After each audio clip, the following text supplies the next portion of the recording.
Hello students, hope you all are doing well in your studies.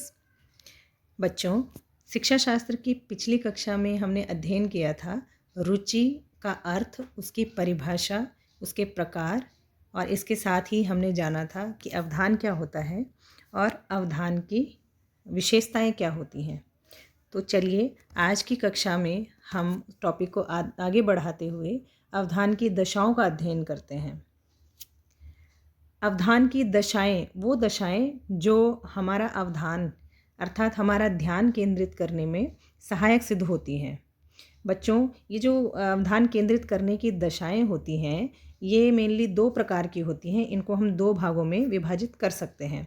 एक होती हैं बाह्य दशाएं और दूसरी होती हैं आंतरिक दशाएं। बाह्य दशाएं आप भौतिक चीज़ों से जोड़ सकते हैं कि ये भौतिकता से रिलेटेड होती हैं और आंतरिक दशाएं हमारी मानसिक स्थिति से रिलेटेड होती हैं।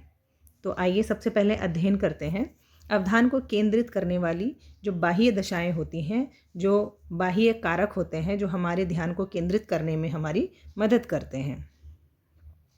तो पहली बाह्य दशा है स्वरूप। अवधान का केंद्रीकरण उद्दीपन की प्रकृति या स्वरूप पर निर्भर करता है। बालक, जो छोटे बालक होते हैं, उनको मनोवैज्ञानिक रूप से चटकीले रंग बहुत आकर्षित करते हैं।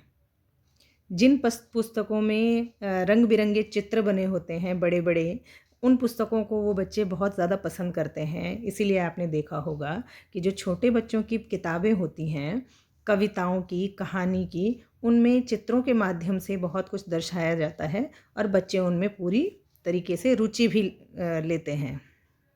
क्यों? क्योंकि उनका जो स्वरूप है, उनके जो तरह तरह के उनमें रंग बिरंगे चित्र हैं, वो बच्चों को शीघ्र ही आकर्षित करने वाले होते हैं।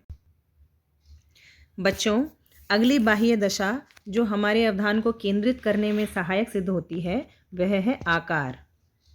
आमतौर पर देखा जाता है कि बड़े आकार की वस्तुएं छोटे आकार की वस्तु की अपेक्षा हमारा ध्यान अधिक जल्दी आकर्षित करती हैं। इसका एक एग्जाम्पल यहाँ पर दिया गया है। न्यूज़पेपर पर जो हेडलाइंस होती हैं, जो मुख्य समाचार होते हैं, मोटे मोटे अक्षरों में लिखी हुई जो हेडलाइंस होती हैं, उनकी ओर हमारा ध्यान सबसे पहले जाता है और उसकी अपेक्षा जो छोटे अक्षरों में छपा हुआ प्रिंट होता है उसकी ओर हमारा ध्यान बाद में जाता है। इसी प्रकार से आपकी पाठ्य पुस्तक में जब आप पेज खोलते हैं तो सर्वप्रथम आपकी दृष्टि जाती है पाठ्य पुस्तक जो पाठ है उसका नाम जो मोटे अक्षरों में लिखा होता है। तत्पश्चात जब आप पाठ पढ़ने बैठते हैं तो पहले आपकी दृष्टि कहाँ जाती है? जो हेडलाइंस होती हैं उनकी ओर, और उसके पश्चात अंत में आपका ध्यान जाता है जो अंदर बारीक छपे हुए अक्षर हैं उनकी ओर। ये एक उदाहरण है कि हमारा ध्यान छोटे आकार की वस्तु की अपेक्षा बड़े आकार की वस्तु की ओर शीघ्र आकर्षित होता है।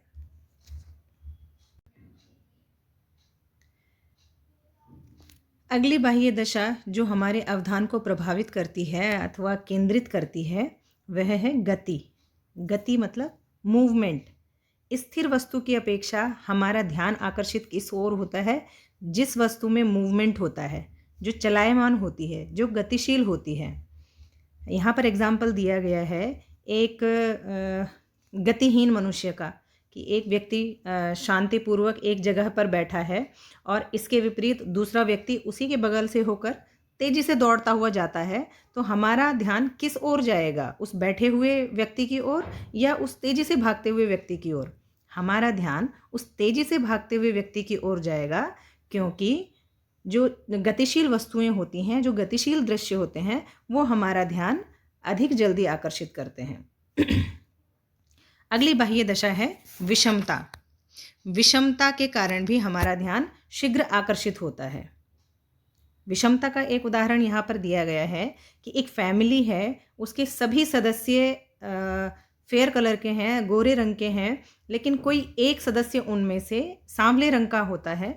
तो जो बाहरी व्यक्ति है, बाहरी व्यक्ति का स्वाभाविक रूप से ध्यान किस पर जाएगा? परिवार के उस सदस्य पर जाएगा जिसका रंग परिवार के अन्य सदस्यों से बिल्कुल अलग है, क्योंकि उसका रंग अन्य सदस्यों की अपेक्षा बिल्कुल विषम है, वो उनके समान नहीं है। विषमता के कारण हमारा ध्यान उस एक व्यक्ति की ओर चला जाता है। अगली बाह्य दशा है नवीनता। किसी नवीन या विचित्र वस्तु की ओर हमारा ध्यान तत्काल चला जाता है। यदि कोई अध्यापक प्रतिदिन किसी सामान्य वेशभूषा में आते हैं और किसी विशेष दिन या किसी एक दिन वो उस सामान्य वेशभूषा से अलग तरीके से अपनी वेशभूषा पहनकर आ जाते हैं। सपोज़ नॉर्मली पैंट शर्ट पहनकर कोई अध्यापक आते हैं और किसी एक दिन कुर्ता पजामा या फिर धोती कुर्ता पहनकर वो विद्यालय आते हैं, तो अनायास ही सभी छात्रों का ध्यान उनकी वेशभूषा की ओर चला जाता है। ये उदाहरण है नवीनता का,